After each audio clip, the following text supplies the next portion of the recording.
The banded bridge is a great move to use as activation or put in a strength workout. I typically will use a band that's a little bit heavier to challenge me.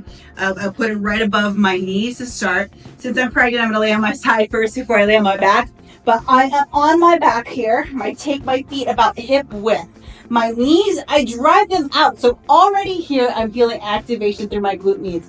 I love this, especially to fire up your glutes even more than what you would in a regular bridge. People are like, oh my gosh, I'm already firing up my glutes a ton.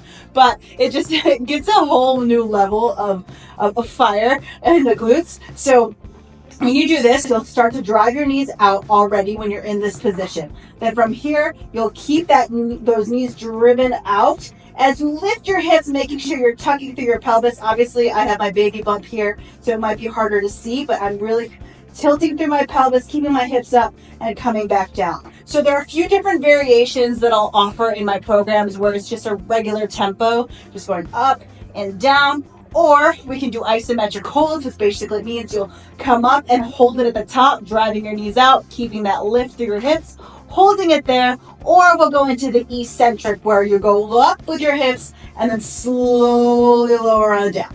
Up with your hips and then slowly lower down. But there's also that option for a burnout, well, where you go all the way up and down at a regular tempo. And I might put that in a workout occasionally, but it's not very often that I do. But just wanted to give you a heads up if you want to challenge yourself at a whole new level.